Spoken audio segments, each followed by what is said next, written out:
الحمد لله نحمده ونستعينه ونستغفره ونؤمن به ونتوكل عليه ونعوذ بالله من شرور أنفسنا ومن سيئات أعمالنا من يهده الله فلا مضل له ومن يضلله فلا هادي له ونشهد أن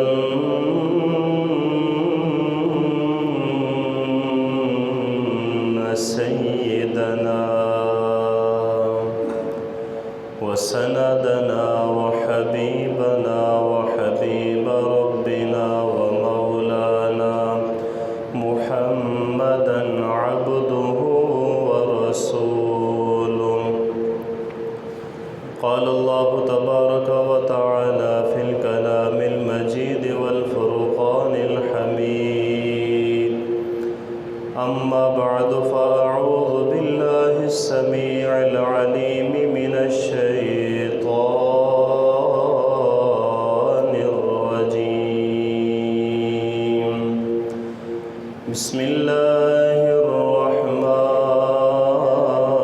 الرحمن الرحيم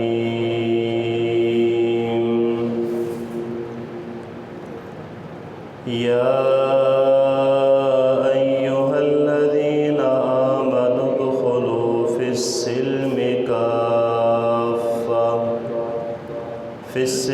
كافة ولا تتبعوا خطوات الشيطان آمنت بالله صدق الله مولانا العظيم وبلغنا رسوله النبي الكريم ونحن على ذلك لمن الشاهدين والشاكرين والحمد لله رب العالمين إن الله وملائكته يصلون على النبي يا أيها الذين آمنوا صلوا عليه وسلموا تسليما درود پاک پڑھیے الصلاة والسلام عليك يا سيدي يا رسول الله الصلاة والسلام عليك يا سيدي يا حبيب الله الصلاة والسلام عليك يا نبي الله وعلى آلك وأصحابك يا نور الله مولاي صل وسلم دائما أبدا على حبيبك خير الخلق كلهم محمد سيد الكونين والثقلين والفريقين من عرب ومن عجم مولاي صل وسلم دائما أبدا على حبيبك خير الخلق كلهم واہ کیا جود و کرم ہے شہ بطحا تیرا نہیں سنتا ہی نہیں مانگنے والا تیرا تیرے قدموں میں جو ہے غیر کا منہ کیا دیکھیں کون نظروں پہ چڑھے دیکھ کے تلوا تیرا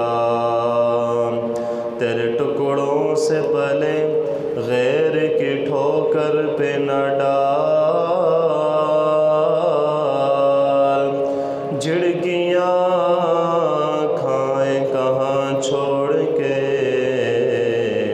صدقہ تیرا، تیری سرکار میں لاتا ہے رضا اس کو شفیع جو میرا غوث ہے اور لاڈلا بیٹا تیرا، جس کی تسکین سے روتے ہوئے ہنس پڑے، اس تبسم کی عادت پہ لاکھوں سلام، جس سہانی گھڑی چمکا طیبہ کا چاند، اس دل افروز ساعت پہ لاکھوں سلام، جس نے ختم نبوت پہ پہرا دیا، اس خادم کی جرت پہ لاکھوں سلام، ڈال دی قلب میں عظمت مصطفیٰ سیدی اعلی حضرت پہ لاکھوں سلام، کیا پیش کروں جانا کیا چیز ہماری ہے، یہ دل بھی تمہارا ہے، یہ جان بھی تمہاری ہے۔ اللہ تبارک و تعالی جل جلالہ وعم نوالہ واتم برہانہ وعظم شانہ کی حمد و ثنا کے بعد آقا نامدار مدینے کے تاجدار رسولوں کے سالار خاتم المرسلین قائد المرسلین تاجدار ختم نبوت احمد مجتبیٰ جناب محمد مصطفیٰ صلی اللہ تعالی علیہ وسلم کی ذات گوہربار میں ہدیہ درود السلام پیش کرنے کے بعد نہایت ہی واجب الاحترام محترم محتشم بزرگوں عزیز دوستوں، خالق کائنات کا بے حد احسان ہے کہ اس مالک نے آج پھر ہمیں ایک مرتبہ جمعۃ المبارک کی عظیم نعمت سے نوازا ہے۔ حضرات گرامی، آج کے اس خطبہ جمعۃ المبارک کے اندر ہم اچھائی اور برائی کا معیار دیکھیں گے کہ اچھائی اور برائی کیا ہوتی ہے، اچھا بندہ کون ہے اور برا بندہ کون ہے، اور نبی پاک صلی اللہ تعالی علیہ وسلم کے فرامین کے اندر ہم جو دنیا کے اندر سب سے اچھے بندے ہیں وہ کون سے ہیں، انشاءاللہ سننے کے ساتھ حاصل کریں گے۔ دعا ہے کہ اللہ پاک صحیح صحیح کہنے کی توفیق عطا فرمائے۔ صحابی رسول ہیں حضرت عبداللہ بن عباس رضی اللہ تعالی عنہ فرماتے ہیں کہ جب مکہ فتح ہوا تو اس دن اللہ کے نبی رسول ہاشمی صلی اللہ تعالی علیہ وسلم نے اپنے موزن حضرت بلال رضی اللہ تعالی عنہ کو حکم دیا کہ اے بلال، کعبے کی چھت پر چڑھ کر اذان دے دو۔ چنانچہ حضرت بلال رضی اللہ تعالی عنہ نے حضور نبی کریم صلی اللہ علیہ وسلم کے حکم پر عمل کیا۔ حضرت بلال رضی اللہ تعالی عنہ حبشہ سے تعلق رکھنے والے تھے، وہ آپ نے مکہ مکرمہ ہی میں کافی عرصہ غلامی کی زندگی جو تھی وہ بسر کر چکے تھے، لہٰذا جب آپ کعبہ شریف کی چھت پر چڑھے اور کھڑے ہو کر آپ نے اذان شروع کی تو مکے کے جو بعض سردار تھے انہوں نے طرح طرح کی باتیں کی اور نازیبا سخت الفاظ جو تھے وہ انہوں نے کہے۔ اب ادھر مکے کے جو سردار تھے وہ یہ باتیں کر رہے تھے، ادھر جبریل امین علیہ السلام حضور نبی کریم صلی اللہ علیہ وسلم کی بارگاہ میں حاضر ہوئے اور اللہ پاک کے نبی کو ان کی ساری خبر دے دی۔ نبی پاک صلی اللہ تعالی علیہ وسلم نے ان کو بلا لیا اور پوچھا، کیا تم نے بلال کے متعلق یہ الفاظ کہے ہیں؟ ان سب نے اقرار کیا، ہاں ہم نے یہ باتیں کہی ہیں۔ اس موقع پر 26ویں سپارے کی یہ آیت کریمہ سورہ حجرات کی اللہ تبارک و تعالیٰ نے نازل فرمائی، یا ایھا الناس انا خلقناکم من ذکر وانثی وجعلناکم شعوبا وقبائل لتعارفوا ان اکرمکم عند اللہ اتقاکم ان اللہ علیم خبیر۔ اے لوگو، ہم نے تمہیں ایک مرد اور ایک عورت سے پیدا کیا اور تمہیں شاخیں اور قبیلے دیے کہ آپس میں پہچان رکھو، بے شک اللہ کے یہاں تم میں سے زیادہ عزت والا وہ جو تم میں زیادہ پرہیزگار ہے، زیادہ نیک ہے، بے شک اللہ جاننے والا خبردار ہے۔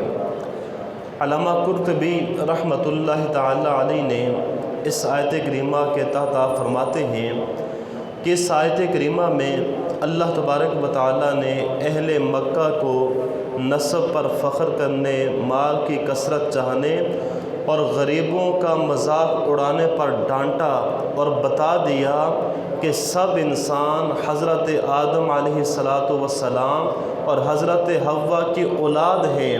فضیلت کا معیار نہ رنگ پر ہے، نہ نسل پر ہے، نہ ہی قبیلے پر ہے، بلکہ جو فضیلت کا معیار ہے وہ صرف اور صرف تقویٰ ہے کہ بندہ کتنا نیک ہے، اللہ سے کتنا زیادہ ڈرنے والا ہے۔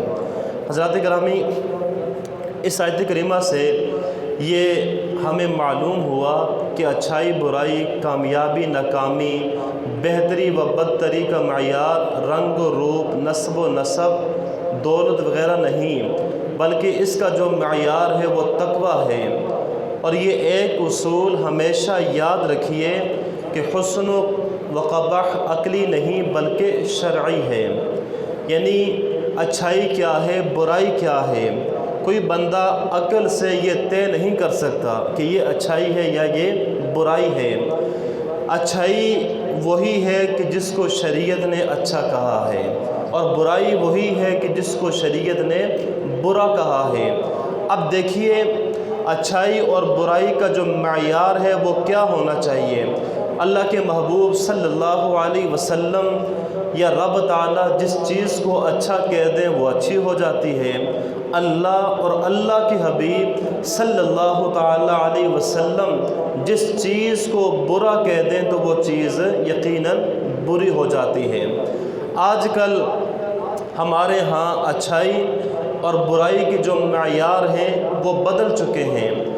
ہم دیکھتے ہیں کہ آدمی کتنا کماتا ہے، کام کیا کرتا ہے، اس کا نسب کیا ہے، یہ کتنا پڑھا لکھا ہے، انگلش یہ کیسی بول لیتا ہے، گاڑی اس نے کیسی رکھی ہوئی ہے، وغیرہ وغیرہ طرح طرح کی چیزوں سے آج ہم انسان کی پہچان کرتے ہیں۔ حالانکہ اچھائی یا برائی اس کا معیار یہ چیزیں نہیں، بلکہ اچھائی اور برائی کا جو معیار ہے وہ انسان کا کردار ہے۔ انسان کتنا خوبصورت ہے، انسان کتنا نیک ہے۔ اگر انسان نیک ہے تو وہ اچھا ہے، اگر وہ برا ہے تو وہ سمجھ لو کہ انسان اس کا اگر کردار برا ہے تو انسان خود بھی برا ہے۔ تو آئیے حدیث کریمہ کے اندر ہم دیکھتے ہیں کہ نبی پاک صلی اللہ علیہ وسلم نے سب سے بہتر کس کو قرار دیا؟ ہم میں سے اچھا کون ہے اور ہم میں سے برا کون ہے؟ کائنات کے سب سے بلند رتبہ ہستی، کائنات کی جان، کائنات کی شان، ہمارے پیارے آقا مدینے والے مصطفیٰ صلی اللہ تعالی علیہ وسلم جو رب کے بھی محبوب ہیں، جو اللہ کے حبیب ہیں، آئیے دیکھتے ہیں کہ حضور کی بارگاہ میں حضور کی نبوت والی آنکھوں میں سب سے بہتر کون ہے۔ احادیث کریمہ ہم سماعت کریں گے اور پھر یہ جانچیں گے کہ کیا ہم میں وہ چیزیں پائی جاتی ہیں، وہ صاف پائے جاتے ہیں۔ اگر تو وہ صاف پائے جاتے ہیں پھر ہمیں اللہ کا شکر ادا کرنا چاہیے، اگر نہیں تو پھر ہمیں غور اور فکر کرنا چاہیے کہ کہیں ایسا نہ ہو کہ اسی حال میں ہمارا جو ہے ہماری موت آ جائے اور اللہ ہم سے اگر ناراض ہو گیا تو پھر ہمارا کیا بنے گا۔ حضرات گرامی، سب سے پہلی حدیث پاک حضور نبی کریم صلی اللہ تعالی علیہ وسلم نے جس کو سب سے اچھا اور سب سے بہترین انسان کہا وہ کون ہے، اس کے بارے میں حضور نبی کریم صلی اللہ تعالی علیہ وسلم ارشاد فرماتے ہیں، خیارکم من اطعم الطعام ورد السلام، یعنی تم میں سب سے بہتر وہ ہے جو کھانا کھلائے اور سلام کا جواب دے۔ سب سے بہتر وہ ہے، فرمایا کہ جو کھانا کھائے اور سلام کا جواب دے۔ اب اس حدیث پاک سے یہ معلوم ہوا کہ جو مسلمان لوگوں کو کھانا کھلاتا اور سلام کا جواب دیتا ہے حضور کی نظر میں وہ سب سے بہتر ہے۔ اب ہم میں سے غور کر لیں کہ ہم کتنوں کو کھانا کھلاتے ہیں، ہم کتنے سلاموں کا جواب دیتے ہیں، تو ہمیں پتہ چل جائے گا۔ اگر ضمیر یہ کہہ دے ہاں میرے اندر یہ خوبی ہے تو پھر اللہ کا شکر ادا کریں۔ اگر ضمیر نفی میں جواب دیتا ہے کہ نہ میرے اندر یہ اوصاف نہیں، تو پھر ہمیں اس پر غور کرنا چاہیے اور نیت کر لیں کہ انشاءاللہ ہم دوسروں کو کھانا بھی کھلائیں گے اور سلام کا جواب بھی عطا فرمائیں گے۔ اللہ پاک نے سورہ ہود کی آیت نمبر 8 کے اندر اہل جنت کے اوصاف میں سے ان کا ایک وصف یہ بھی بیان فرمایا، وَيُطْعِمُونَ الطَّعَامَ عَلَى حُبِّهِ مِسْكِينًا وَيَتِيمًا وَأَسِيرًا، اور کھانا کھلاتے ہیں اسی کی محبت پر مسکین اور یتیم اور اسیر قیدی کو۔ یعنی اللہ فرماتا ہے اللہ کی محبت میں وہ کھانا کھلاتے ہیں۔ کن کو کھلاتے ہیں؟ یتیموں کو، مسکینوں کو، اسیروں کو وہ کھانا کھلاتے ہیں۔ علامہ نعیم الدین مراد آبادی رحمۃ اللہ تعالی علیہ آپ اس آیت کے تحت دیکھتے ہیں، یعنی جب ایسی حالت میں جب کہ خود انہیں کھانے کی حاجت ہو، یعنی ہمیں بھوک بھی ہو، کھانے کی حاجت بھی ہو، خواہش بھی ہو، اور بعض مفسرین نے اس کے معنی یہ لیے ہیں کہ وہ اللہ کی محبت میں کھلاتے ہیں، یعنی دوسروں کو اللہ کی محبت میں کھانا کھلاتے ہیں کہ ہمارا رب ہم سے راضی ہو جائے، ہمارا رب ہم سے راضی ہو جائے، وہ اس نیت سے کھانا کھلاتے ہیں۔ معلوم ہوا کہ وہ اپنی واہ واہ کے لیے نہیں، اپنی بلے بلے کرانے کے لیے نہیں، لوگوں کو دکھلانے کے لیے نہیں، اخبارات کے اندر پوسٹر یا تصویریں لگوانے یا سوشل میڈیا پر چڑھانے کے لیے نہیں، بلکہ جو بندہ صرف اور صرف اللہ کی محبت میں اس کی رضا حاصل کرنے کے لیے دوسروں کو کھانا کھلاتا ہے وہ اہل جنت کا وصف اپنانے والا بندہ ہے۔ یعنی اس کے اندر رب نے یہ خوبی رکھی ہے کہ وہ جنتیوں کا وصف رکھنے والا ہے، یعنی یوں سمجھ لیں کہ وہ جنتیوں کی خوبی رکھنے والا بندہ ہے کہ جو اللہ کی محبت میں دوسروں کو کھانا کھلاتا ہے۔ حضرات گرامی، کتنی پیاری بات ہے، آج غور کریں کیا ہمارے اندر یہ وصف ہے؟ ہم کسی کو کھلاتے ہیں، اگر کھلاتے ہیں کیا کوئی لالچ تو نہیں ہے؟ کیا کوئی ہم کسی لالچ کے طور پر یا کوئی اس کے احسان کے طور پر تو نہیں کھلا رہے؟ جب بھی کھلائیں فقط اللہ کی رضا کے لیے کھلائیں، اور جب اللہ کی رضا کے لیے جو بندہ کھلاتا ہے، فرمایا کہ اس بندے کے اندر جنتیوں والا وصف ہے، جنتیوں والی جو ہے وہ خوبی ہے۔ اللہ کرے یہ خوبی ہم سب کے اندر آ جائے، ہم بھی اللہ کی رضا کے لیے جس کے ساتھ بھی جو تعاون کریں، جو بھی کھلائیں، وہ صرف اور صرف اللہ کی رضا کے لیے ہم اسے کھلائیں۔ حضور نبی کریم رؤوف الرحیم آقا نامدار مدینے کے تاجدار صلی اللہ تعالی علیہ وسلم نے ارشاد فرمایا، جنت میں ایک ایسا بالا خانہ ہے، جنت میں ایک ایسا بالا خانہ ہے کہ جس کا باہر اندر سے اور اندر باہر سے دکھائی دیتا ہے۔ یہ بالا خانہ اللہ پاک نے ان کے لیے تیار کیا ہے جو دنیا میں لوگوں کو کھانا کھلاتے ہیں۔ اللہ نے ان کے لیے بنایا ہے، صرف ان کے لیے کہ جو دنیا میں اللہ کے لیے لوگوں کو کھانا کھلاتے ہیں۔ حضرت عبداللہ بن سلام رضی اللہ تعالیٰ عنہ فرماتے ہیں کہ میں مدینہ منورہ میں حضور نبی کریم رؤوف الرحیم صلی اللہ علیہ وسلم کی مبارک زبان سے سب سے پہلا جو کلام سنا تھا، یعنی حضور کی زبان اقدس سے جو میں نے سب سے پہلی بات سنی تھی، جو سب سے پہلا کلام سنا تھا، وہ یہ تھا، یا ایھا الناس، اے لوگو، افشوا السلام، سلام کو عام کرو، وَأَطْعِمُوا الطَّعَامَ، کھانا کھلاؤ، وَصَلُّوا بِاللَّيْلِ وَالنَّاسِ نِيَامٌ، اور رات کو جس وقت لوگ سو رہے ہوں اس وقت نماز پڑھو، تدخلوا الجنۃ بسلام، تم یہ تین کام کرو گے سلامتی کے ساتھ جنت میں داخل ہو جاؤ گے۔ فرمایا کہ یہ تین کام کرو گے سلامتی کے ساتھ جنت میں داخل ہو جاؤ گے۔ کیا کیا؟ فرمایا کہ اے لوگو، افشوا السلام، سلام کو عام کرو۔ کس کو عام کرنا ہے بولیے؟ سلام کو عام کریں۔ وَأَطْعِمُوا الطَّعَامَ، کھانا کھلاؤ۔ وَصَلُّوا بِاللَّيْلِ وَالنَّاسِ نِيَامٌ، اور رات کے اس وقت جس وقت لوگ سو رہے ہوں، یعنی تہجد کے وقت کا ذکر ہے، اس وقت اٹھ کر کچھ نماز پڑھو، تدخلوا الجنۃ بسلام، یہ تین کام جو کرے گا اللہ اسے سلامتی کے ساتھ جنت میں داخلہ عطا فرما دے گا۔ کتنی خوبصورت بات ہے، اور یہ کوئی مشکل کام بھی نہیں ہے، آسانی کے ساتھ ہم یہ تین کام جو ہیں وہ کر سکتے ہیں۔ اللہ ہمیں کرنے والا بنائے۔ اگر تینوں نہیں ہو سکتے ایک اپنا لیں، جب ایک بندہ اپنائے گا تو دوسرا بھی اپنا لے گا، جب دوسرا بھی اپنا لے گا تو آہستہ آہستہ وہ تیسرا بھی اپنا لے گا۔ حضرات گرامی، بھوکوں کو کھانا کھلانا، پیاسوں کو پانی پلانا، غریبوں کے کام آنا، یہ بہت ثواب کا کام ہے۔ شعب الایمان کے اندر ہے، پچھلی امتوں کے اندر ایک عبادت گزار تھا، وہ 60 سال تک اللہ تبارک و تعالیٰ کی عبادت کرتا رہا۔ کتنے سال تک؟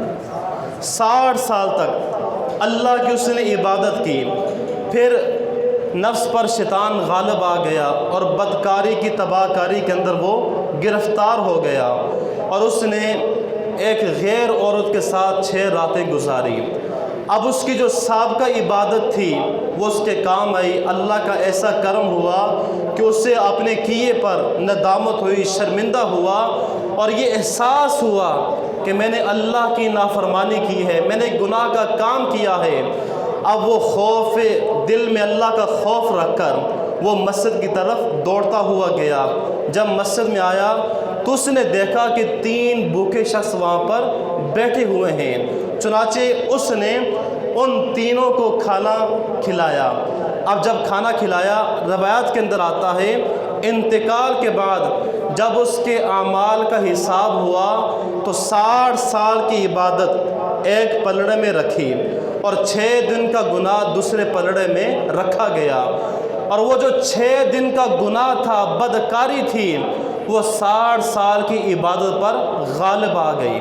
مگر اللہ کا کرم ہوا، وہ ایک روٹی جو اس نے 3 بھوکوں کو کھلائی تھی، جب وہ روٹی اس پلڑے میں رکھی گئی، وہ نیکیوں والا پلڑا بہاری ہو گیا۔ وہ روٹی کہ جو اس نے بھوکوں کو کھلائی تھی، ایک روٹی تھی، 3 بندے تھے، تینوں کو کھلائی، جب وہ روٹی نیکیوں والے پلڑے میں رکھی گئی تو وہ پلڑا بہاری ہو گیا۔ اب ذرا غور فرمائیں کہ 6 دن کا گناہ کتنا بڑا جرم، اور جو 60 سال کی عبادت پر بھاری پڑ گیا۔ یعنی ایک طرف بندے کی 60 سال کی عبادت ہے اور ایک طرف 6 دن کا گناہ ہے، لیکن وہ اللہ کی اتنی ناراضگی آئی کہ وہ 6 دن کا گناہ اس کی عبادت پر غالب آ گیا، لیکن ایک روٹی جو اس نے اللہ کی راہ میں اللہ کی رضا حاصل کرنے کے لیے صدقہ کی، اس جرم پر غالب آ گئی، اور اللہ نے اسی روٹی کے صدقے اس بندے کی مغفرت فرما دی۔ تو پتہ یہ چلا کہ جو بندہ بھوکوں کو کھانا کھلاتا ہے، بھوکوں کو کھانا دیتا ہے، کھانا کھلاتا ہے صرف اللہ کی رضا کے لیے، تو اللہ پاک اس بندے پر بڑا کرم فرماتا ہے۔ حضرات گرامی، حضور نے فرمایا کہ جو بندہ یہ 2 چیزیں فرمایا کہ بھوکوں کو کھانا کھلائے اور سلام کو عام کرے، وہ سب سے بہتر ہے۔ تو پہلی چیز ہے کہ بھوکوں کو کھانا، اور دوسری چیز ہے سلام کا جواب دینا۔ تو سلام کا جواب دینا یہ بھی ایک بہترین علامت ہے۔ افسوس ہے کہ آج ہمارے معاشرے کے اندر بڑی سستی اور لاپرواہی پائی جاتی ہے۔ اول تو ہم سلام کرتے ہی کم ہیں، اگر سلام کر بھی لیں تو اس کی جگہ ہم ہیلو، ہائے، بائے، ٹائے، یہ جو غیر اسلامی الفاظ ہیں ہم ان کو اپنانے کی کوشش کرتے ہیں، جبکہ اسلام نے ہمیں جو بہترین طریقہ کار دیا وہ ہے جب کسی کو آپ ملیں تو کہیں السلام علیکم ورحمۃ اللہ وبرکاتہ، یہ کہنا ہے، اور جب ملاقات ہو تو یہ کہیں انشاءاللہ۔ یہ کہنے سے رب تعالیٰ آپ کو ثواب بھی عطا فرمائے گا، آپ کے نامہ اعمال میں 30 نیکیاں بھی عطا فرمائے گا۔ دیکھیے صحابی رسول ہیں حضرت ابو راشد عبد الرحمن رضی اللہ تعالیٰ عنہ فرماتے ہیں کہ میں چھوٹا سا تھا، ایک مرتبہ حضور نبی کریم رؤوف الرحیم صلی اللہ تعالیٰ علیہ وسلم کی خدمت میں حاضر ہوا تو میں نے کہا انعم صباحا، یہ عربی کا لفظ ہے انعم صباحا، اور انگلش میں اس کا ترجمہ بنے گا گڈ مارننگ، یعنی صبح بخیر۔ تو نبی پاک صلی اللہ تعالیٰ علیہ وسلم نے فرمایا یہ تو مسلمانوں کا سلام نہیں، جب تم کسی کے پاس جاؤ تو یوں کہو السلام علیکم ورحمۃ اللہ وبرکاتہ۔ یعنی حضور نے خود اپنی زبان مبارکہ سے ہمیں یہ الفاظ عطا فرمائے اور ہمیں یہ الفاظ سکھائے۔ تو یہ ہے اسلامی سلام کہ جب بھی کسی سے ملاقات ہو تو اس طرح ہمیں سلام کرنا چاہیے۔ سلام یہ ایک انمول اللہ کی طرف سے نعمت ہے۔ اللہ پاک نے سلام کے اندر ایسی تاثیر رکھی ہے کہ ہم سلام کرتے ہیں اور اس کا جو اثر ہے وہ سیدھا ہمارے دل میں اتر جاتا ہے۔ ادھر سے آپ سلام کریں، اثر جو ہے وہ اس کے دل میں اترتا ہے۔ ہمارے پیارے آقا مدینے والے مصطفیٰ صلی اللہ تعالیٰ علیہ وسلم نے یہ ارشاد فرمایا لا تدخلوا الجنت حتی تؤمنوا، تم اس وقت تک جنت میں داخل نہیں ہو سکتے جب تک ایمان نہ لاؤ، ولا تؤمنوا حتی تحابوا، اور تم اس وقت تک کامل مومن نہیں ہو سکتے جب تک تم آپس میں محبت نہ کرو۔ پھر فرمایا کہ کیا میں تمہیں یہ بات نہ بتاؤں کہ جس پر عمل کر کے تمہاری محبت بڑھ جائے؟ حضور نے فرمایا افشوا السلام بینکم، آپس میں سلام عام کرو، تمہارے اندر محبت بھی بڑھتے جائے گی۔ آپس میں سلام عام کرو۔ تو حضور نے فرمایا جو لوگوں کو کھانا کھلائے اور سلام کا جواب دے، سلام کو عام کرے، فرمایا کہ وہ سب سے بہترین بندہ ہے۔ حضرات گرامی، حضرت لقمان حکیم نے ایک مرتبہ اپنے بیٹے کو نصیحت کرتے ہوئے یہ فرمایا کہ بیٹا جب تم کسی قوم کے پاس گزرو تو انہیں اسلامی تیر مارا کرو، انہیں اسلامی تیر مارا کرو۔ فرمایا کہ بیٹا جب تم کسی قوم کے پاس جاؤ انہیں اسلامی تیر مارا کرو۔ اب اسلامی تیر کیا ہے؟ حضرت عوف بن عبداللہ فرماتے ہیں کہ اس سے مراد سلام ہے، یعنی جب سلام کرو گے تمہارا جو کیا ہوا سلام ہے یہ محبت سے بھرا ہوا تیر بن کر سامنے والے کے دل پر لگے گا اور اس کے دل میں تمہارے لیے محبت بڑھائے گا، اس کے دل میں تمہارے لیے محبت بڑھائے گا۔ اللہ پاک ہمیں سلام عام کرنے اور محبتیں ایک دوسرے کے ساتھ بڑھانے کی توفیق نصیب فرمائے۔ حضرات کرام یہ بھی یاد رکھیے جب کوئی سلام کرے، میں نے آپ کو کیا یا آپ نے مجھے کیا، یا کوئی کسی کو سلام کرتا ہے تو اس کا جواب دینا بندے پر واجب ہو جاتا ہے۔ سلام کرنا یہ سنت ہے، اس کا جواب دینا یہ واجب ہے۔ بندہ اتنی آواز سے جواب دے کہ تاکہ دوسرے والے کے کانوں میں اس کی آواز پڑ جائے، اور سلام کرنے والا بھی اتنی آواز سے سلام کرے کہ تاکہ جس کو وہ کر رہا ہے اس کے کانوں میں آواز پڑ جائے۔ اگر بندہ جان بوجھ کر سلام کا جواب نہیں دے گا، یہ واجب کا ترک ہے، اور واجب کا جو ترک ہے یہ گناہ ہوتا ہے، لہٰذا ہمیں اس سے بچنا چاہیے۔ حضرات گرامی، اسی طرح نبی پاک صلی اللہ تعالیٰ علیہ وسلم نے ارشاد فرمایا کہ دنیا میں سب سے بہترین انسان کون ہے؟ ایک اور حدیث پاک میں نبی پاک نے ارشاد فرمایا خیرکم من تعلم القرآن وعلمہ، یعنی تم میں بہترین شخص وہ ہے جو خود قرآن سیکھے اور دوسروں کو قرآن سکھائے، جو خود قرآن سیکھے دوسروں کو قرآن سکھائے۔ اب دیکھیے کتنے بہترین انسان وہ ہیں جو خود قرآن کو سیکھتے ہیں اور دوسروں کو سکھاتے بھی ہیں۔ اب آپ ذرا غور کریں، کیا ہم نے خود قرآن سیکھا ہے؟ یا اگر سیکھا ہے تو کیا ہم دوسروں کو سکھاتے ہیں؟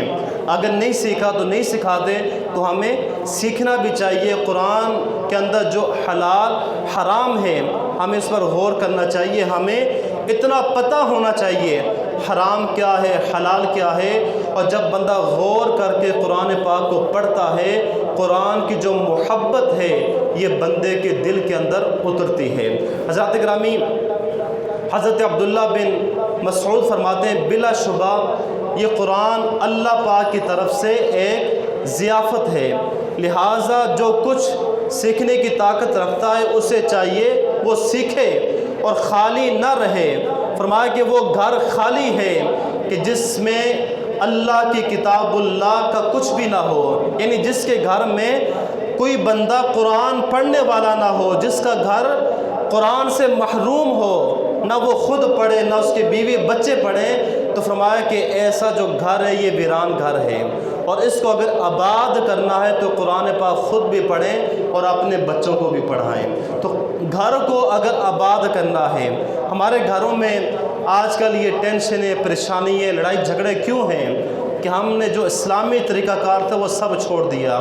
پہلے ہماری مائیں بہنیں ہوتی تھی، اب بھی جو پرانی عورتیں ہیں ان کو دیکھنے کا طریقہ کار ہے، وہ صبح اٹھ کر نماز پڑھتی تھی، پھر قرآن پاک کھول کر تلاوت کرتی تھی، لیکن آج کی ہماری مائیں بہنیں یہ کام نہیں کرتی، جس کی وجہ سے گھروں کے اندر بے سکونی ہے، گھروں کے اندر برکتیں نہیں ہیں، گھروں کے اندر بے چینیاں ہیں، لڑائی جھگڑے ہیں۔ تو اگر ان سے بچنا ہے تو ہمیں قرآن پاک اپنے گھروں کے اندر پڑھنا چاہیے اور دوسروں کو بھی پڑھانا چاہیے۔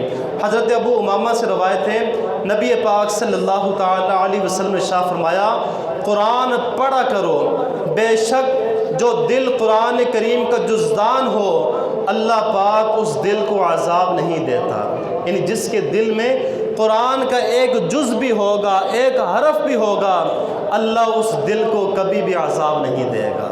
کتنی برکتیں ہیں، کتنی اللہ کی طرف سے رحمتیں ہیں کہ جو بندہ ایک لفظ بھی یاد کرتا ہے اللہ پاک اس پر بھی اپنا کرم فرماتا ہے، اور جو بندہ نہیں کرتا تو پھر وہ بد نصیب ہے۔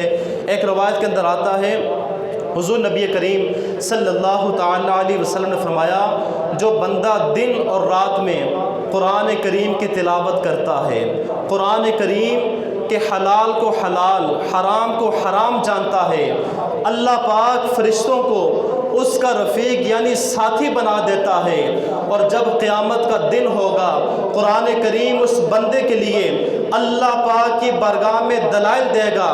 قرآن کہے گا اے رب کریم، ہر شخص دنیا کے اندر اپنی اجرت لیتا تھا مگر فلاں شخص ہے جو دن رات میری تلاوت کرتا تھا، مجھے پڑھتا تھا، اے رب کریم میرے حلال کو حلال اور حرام کو حرام جانتا تھا، یا رب آج تو اسے اجر عطا فرما، یا رب آج تو اسے اجر عطا فرما۔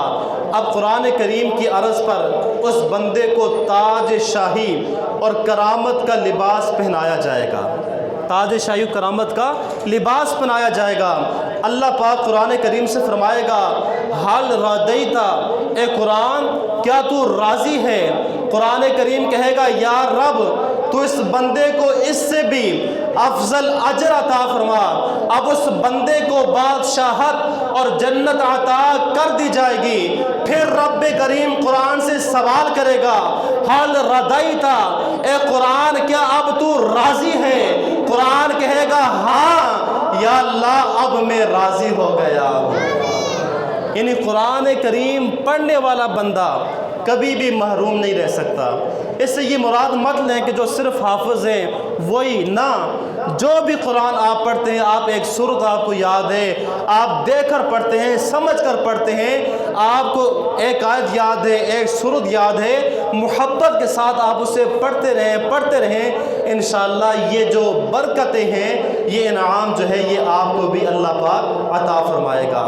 حضرت امام ابی بالدنیا نے حضرت مغیرہ بن حبیب سے روایت کی ہے کہ ایک قبر سے خوشبوئیں آتی تھی، ہمیشہ خوشبوئیں آتی تھی، بڑی عجیب و غریب خوشبوئیں ہوتی تھی جو دل کو آ کر لگتی تھی۔ کسی نے صاحب قبر کو خواب میں دیکھ کر ان سے پوچھا یہ خوشبوئیں کیسی ہیں جو ہر وقت تیری قبر سے آتی رہتی ہیں؟ فرمایا کہ میں دنیا میں قرآن کی تلاوت اور روزے رکھا کرتا تھا، یہ روزے اور تلاوت کی برکتیں ہیں کہ آج میری قبر سے بھی خوشبوئیں آ رہی ہیں، آج میری قبر سے بھی خوشبوئیں آ رہی ہیں۔ حضرات گرامی پتہ یہ چلا کہ جو بندہ دنیا کے اندر سب سے بہترین ہے، پہلے میں نے کیا کہا تھا، جو لوگوں کو کھانا کھلائے، اسلام کو عام کرے۔ حضور نے دوسرا فرمایا کہ جو خود قرآن سیکھے اور دوسروں کو قرآن سکھائے۔ اور حضور نبی کریم صلی اللہ تعالی علیہ وسلم نے ارشاد فرمایا ایک بندہ وہ ہے کہ جس کو غصہ آئے اور وہ غصے میں ٹھنڈا ہو جائے، یعنی نرم پڑ جائے، فرمایا کہ وہ بھی دنیا کے اندر سب سے بہترین انسان ہے۔ حضرات گرامی اب ذرا غور کریں، غصہ ایک ایسی چیز ہے، حدیث پاک کے اندر غصے کی 3 قسمیں بیان کی ہیں، غصے کی 3 قسمیں بیان کی ہیں۔ ایک وہ آدمی کہ جس سے غصہ دیر سے آتا ہے اور جلدی اتر جاتا ہے، غصہ آیا تو تھا لیکن دیر سے آیا، جلدی اتر گیا۔ دوسرا وہ بندہ کہ جس سے غصہ آتا بھی جلدی ہے اور اتر بھی جلدی جاتا ہے۔ تیسرا وہ بندہ کہ جسے غصہ آتا جلدی ہے مگر اترتا دیر سے ہے۔ اب ان تینوں میں سے حدیث پاک ہے، ان تینوں میں سے بہتر کون ہے؟ حضور نبی کریم صلی اللہ تعالی علیہ وسلم نے ارشاد فرمایا وہ بندہ جسے غصہ آتا دیر سے ہے اور اتر جلدی جاتا ہے، فرمایا کہ وہ سب سے بہتر ہے۔ کہ جسے غصہ دیر سے آتا ہے اور اتر جلدی جاتا ہے، فرمایا کہ وہ سب سے بہترین انسان ہے۔ اور سب سے برا کون ہے؟ سب سے برا کون ہے؟ فرمایا کہ جسے غصہ آتا جلدی ہے مگر جلدی اترتا نہیں ہے، یعنی دیر تک اس کے دل میں غصہ رہتا ہے، فرمایا کہ وہ سب سے برا انسان ہے۔ حضرات گرامی پتہ یہ چلا کہ غصہ جو ہے یہ انسان کو اندر سے کھوکھلا کر دیتا ہے، یہ گھروں میں فساد ڈالتا ہے، گھروں میں لڑائی جھگڑے کرواتا ہے، بہن بھائیوں کو آپس سے دور کروا دیتا ہے۔ غصہ ایک ایسی چیز ہے کہ جو شیطان کی طرف سے ہوتا ہے، شیطان اس پر خوش ہوتا ہے، کیوں؟ شیطان اپنے مقصد میں جو ہے وہ کامیاب ہو جاتا ہے۔ آج اس دور کے اندر جس میں ہم جی رہے ہیں یہ بے عملی کا دور ہے، دینی معمولات کی کمی ہے۔ جیسے جیسے پیارے آقا مدینے والے مصطفیٰ صلی اللہ تعالی علیہ وسلم کے ظاہری زمانے سے دوری ہوتی جا رہی ہے، ہماری حماقتیں، ہمارے جو جہلا پن ہے وہ بڑھتا جا رہا ہے۔ آپ اندازہ کیجئے کہ ایسا ترقی یافتہ دور ہے جس کو ہم ترقی یافتہ کہتے ہیں، جس سے ہم سائنس کا دور کہتے ہیں، اس میں بھی آج ایک باقاعدہ غصے کا طریقہ سکھایا جاتا ہے، غصے کے لیے باقاعدہ کلب جو ہیں وہ بنائے جاتے ہیں اور بتایا جاتا ہے کہ جو سخت چیزیں ہیں ان کو کیسے توڑا جاتا ہے۔ حالانکہ حضور نے فرمایا غصہ جو ہے یہ آدمی کو اندر سے کھا جاتا ہے، غصہ انسان کے لیے اچھا نہیں ہے۔ تم میں سے بہتر وہی ہے کہ جس کو غصہ دیر سے آئے اور اتر جلدی جائے۔ اور جب انسان کو غصہ آتا ہے تو پھر انسان جھوٹ بھی بولتا ہے، انسان ایک دوسرے کو برا بھلا بھی کہتا ہے، انسان بہن بھائیوں سے دور بھی ہو جاتا ہے، لڑائی جھگڑے بھی معاشرے کے اندر زیادہ ہو جاتے ہیں۔ صرف کس وجہ سے؟ ایک غصے کی وجہ سے۔ اگر غصے کو بندہ قابو کر لے اور غصے کو پی جائے، یقین جانیے حضور نے فرمایا کہ وہ سب سے بہترین بندہ ہے کہ جو اپنے غصے پر جلد قابو پا لیتا ہے۔ حضرات گرامی، جب غصہ آئے تو بندے کو اپنے غصے پر قابو رکھنا چاہیے۔ حضرت عائشہ صدیقہ طیبہ طاہرہ ہم مومنوں کی ماں، آپ فرماتی ہیں کہ جب مجھے غصہ آتا تو حضور فرماتے کہ عائشہ یوں کہو، اللہم رب محمد اغفر لی ذنبی واذہب غیظ قلبی واجرنی من مضلات الفتن۔ اے محمد صلی اللہ علیہ وسلم کے رب، میرے گناہ بخش دے اور میرے دل کے غصے کو ختم فرما اور مجھے گمراہ کرنے والی ظاہری و باطنی فتنوں سے محفوظ فرما۔ کیوں کہ غصہ جب آتا ہے کہ انسان غصے میں نہ جانے بہت آگے نکل جاتا ہے، اور غصہ ہی ایک ایسی چیز ہے جو اللہ کی نافرمانی بھی پھر بندے سے کروا دیتا ہے۔ اور جسے غصہ زیادہ آتا ہو وہ چلتے پھرتے کبھی بھی یا اللہ یا رحمان یا رحیم، کیا میں نے کہا یا اللہ یا رحمان یا رحیم، اس کا ورد کرتا رہے، انشاءاللہ اس کا غصہ جو ہے یہ کم ہو جائے گا۔ یا وہ چلتے پھرتے یا ارحم الراحمین یا ارحم الراحمین یا ارحم الراحمین، اس کا ورد کرے گا، انشاءاللہ وہ بندہ بھی غصے پر اپنا قابو پا لے گا اور اس کا بھی جو غصہ ہے وہ ٹھنڈا جلدی ہو جایا کرے گا۔ تو اس لیے حضور نے فرمایا سب سے بہتر وہ ہے کہ جس کو غصہ دیر سے آئے اور جلدی اتر جائے، فرمایا کہ وہ دنیا میں سب سے بہترین انسان ہے۔ اور دوسرا وہ جو خود قرآن سیکھے دوسروں کو سکھائے، فرمایا وہ بھی سب سے بہترین انسان ہے۔ اور تیسرا فرمایا کہ جو لوگوں کو کھانا کھلائے، سلام کا جواب دے، حضور نے فرمایا کہ وہ بھی سب سے بہترین انسان ہے۔ تو یہ تین چیزیں، تین اوصاف میں نے آج آپ کی خدمت میں پیش کیے ہیں، تو لہٰذا ہمیں ان پر عمل کرنا ہے اور دعا کیا کریں اللہ پاک ہمیں ایسا بنا دے جو رب کو بھی پسند ہو اور جو رب کے محبوب کو بھی پسند ہو، جو تجھ کو، جو تیرے نبی کو پسند ہے، مجھے ایسا بندہ بنا میرے مولا۔ ہر وقت یہ دعا کیا کریں اور اپنے آپ کو بدلیں، سوچ کو تبدیل کریں، نفرتیں نہ ڈالیں، محبتیں بڑھائیں، سلام کو عام کریں۔ یہ وہ چیزیں ہیں جب ہم دنیا میں کریں گے، دنیا میں اس کا فائدہ ہے ہی ہے، لیکن کل قیامت والے دن بھی اللہ پاک ہمیں اس کا بہترین جو اجر و ثواب ہے وہ عطا فرمائے گا۔ اللہ مجھے آپ سب کو عمل کی توفیق عطا فرمائے۔ وما علیہ الا البلاغ۔